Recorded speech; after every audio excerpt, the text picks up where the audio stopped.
Hi, my name is Trudy Schaefer. I'm the project coordinator with the National Interpreter Education Center. This talk on deaf education is part of our module Interpreting in VR Settings, Faces of Deaf Consumers. I want to begin by emphasizing that this talk is not intended to be a comprehensive overview of deaf education. Our purpose today is to provide a general review. I would anticipate that many of you have taken a deaf history or a deaf culture class where the topic of deaf education has been discussed. However, that may have been some time ago. So this will be a refresher. And it may be that some of you have not taken such a course and are unfamiliar with the topic of deaf education. If so, this will give you some general salient points regarding the topic, but it will not provide you with a comprehensive overview. If your interest is sparked, I encourage you to approach your instructor to ask for additional information and resources on this topic.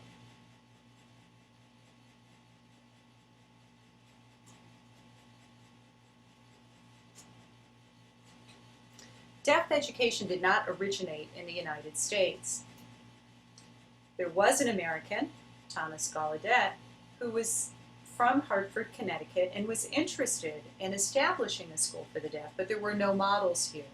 So he went to England to find a program that would help him in establishing a deaf education program here.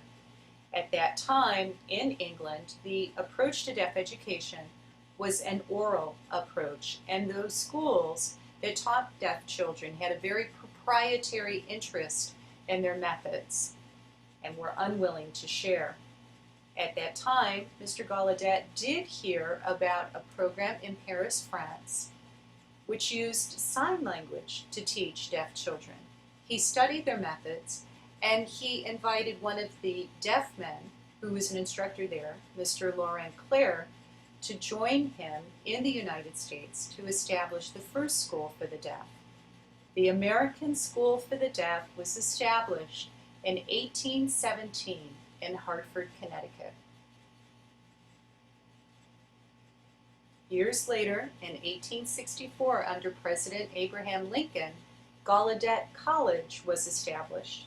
It's now referred to as Gallaudet University. And in 1880, it happened that there was a large conference of deaf educators in Milan, Italy. That conference attracted many educators of the deaf, most of whom could hear, most of whom did not sign, and most of whom believed that the best educational approach for deaf children was an oral approach. There were some deaf educators from the United States there that were advocating an approach to deaf education that used sign language to promote learning among deaf children. But there was a motion passed that said that the best approach for deaf education was an oral approach, and that prevailed for quite some time.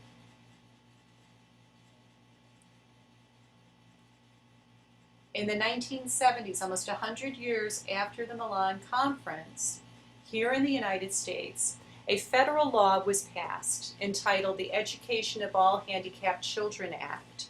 It's now known as the Individuals with Disabilities Education Act, sometimes known as IDEA. It's really the same law, it's just been amended over time. This law established a right for all children with disabilities to go to school.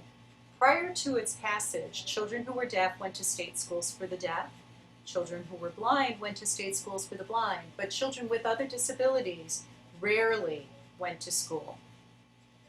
Their parents and advocates had this federal law established, which had great benefit for many of these children with disabilities, but it had some adverse consequences for deaf children. This law established a right for a free and appropriate education for all children. It also established the premise of the least restrictive environment, which is also known as LRE.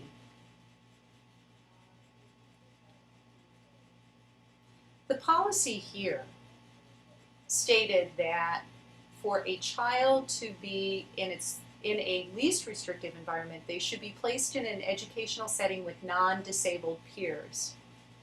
This had dire consequences for children who were deaf. If they were placed in a classroom as the only deaf child where no one else signed, there was no one for them to communicate with. And as a result, this became a very isolating and most restrictive environment.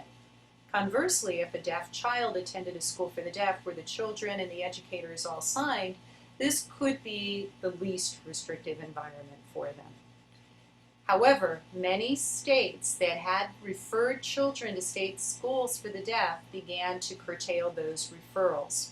The federal government did provide policy guidance saying that the least restrictive environment determination should include considerations of communication needs, and that as a result, a residential school for the deaf may be the least restrictive environment. However, many states still do not interpret the policy in this way. Now, because many deaf children were being mainstreamed into the public schools for the first time, there became a need for interpreters. And ever since, educational interpreting has become a predominant setting where interpreters are employed.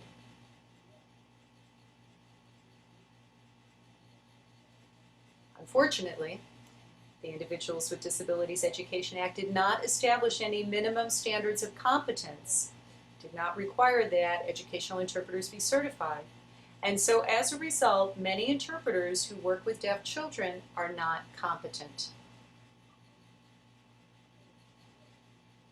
There are several different communication approaches in deaf education. The oral method, which uses residual hearing, whether or not it is amplified through hearing aids or cochlear implants, to assist a child in hearing spoken language. The intent here is to use spoken language to develop speech to facilitate interaction in mainstream society. Cued speech is an approach that combines sound and visual cues or codes to inform a deaf person of what a sound is being used for. It can help deaf people understand spoken language by combining speech sounds and these visual cues. Manual codes of English include several different approaches, such as signed English, signing exact English, and others.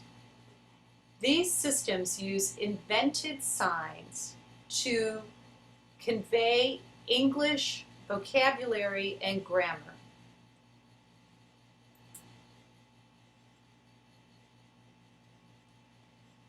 You will often see manual codes of English and cued speech used with spoken language. And the point for each of these approaches is to demonstrate the structure of spoken English. These are contrived systems. They are not natural languages. And as a result, very few people are familiar with them and know how to use them. Research has indicated that children who see manually coded English do not necessarily internalize the rules of spoken English. In addition, research indicates that in deaf education, 67% of deaf and hard of hearing children receive their educations through a combination of signing and codes.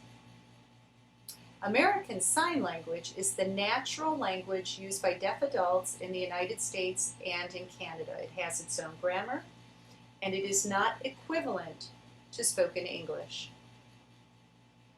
Keep in mind that 95% of deaf children have parents who can hear, which means that their exposure to American Sign Language occurs in the academic environment with instructors and peers who can sign.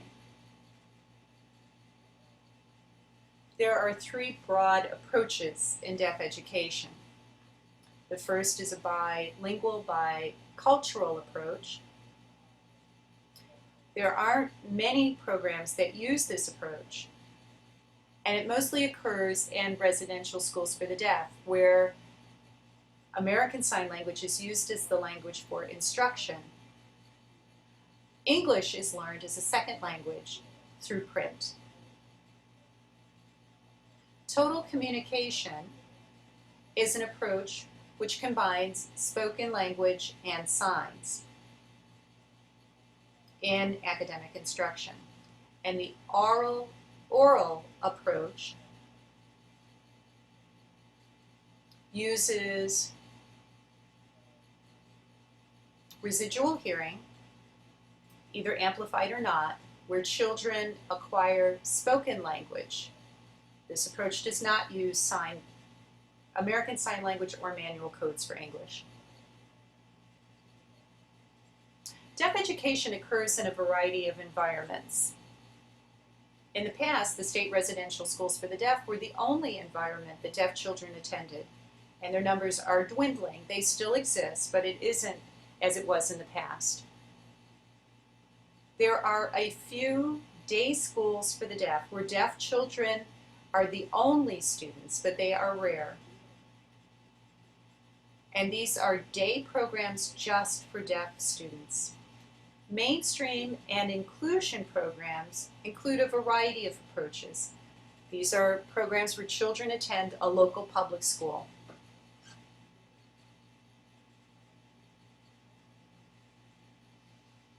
Sometimes this may mean that a single deaf child will attend school in class with an interpreter and perhaps a note taker. And that is their academic support. Sometimes there may be several deaf children in a school, and they will share a resource room where they'll receive academic support and instruction, and then they attend the hearing classrooms for their academic instruction. Another example of a mainstream program is to have a self-contained class where just deaf students learn together in that classroom with an educator for the deaf.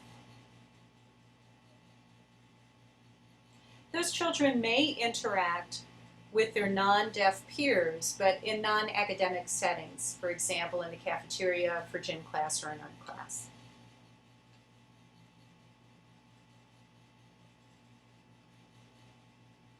There are no standards for deaf educator qualifications. Each state establishes their own criteria. Now keep in mind that the vast majority of deaf educators are hearing, very few are deaf, and whether deaf or hearing, there are very few who are native signers.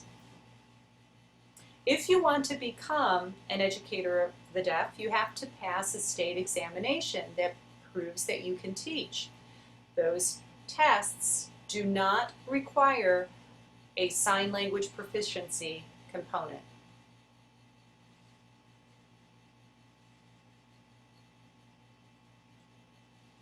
As I mentioned, the Individuals with Disabilities Education Act did not establish minimum competency standards for interpreters in the classroom.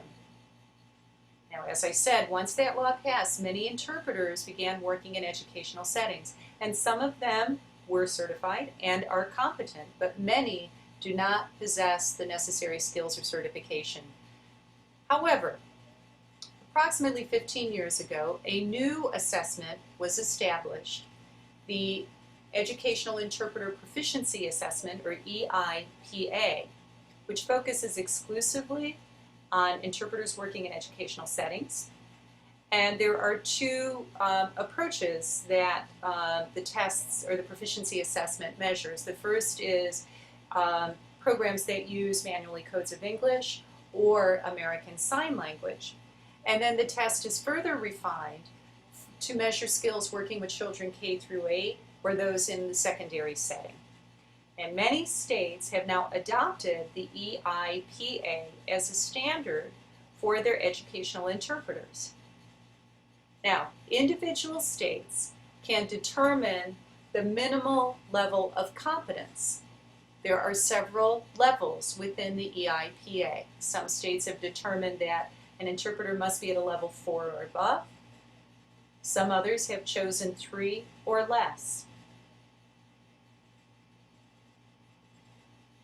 Now, as I said, this talk is focused on deaf education in the United States. There are some vocational rehabilitation consumers who are immigrants who have migrated to the United States.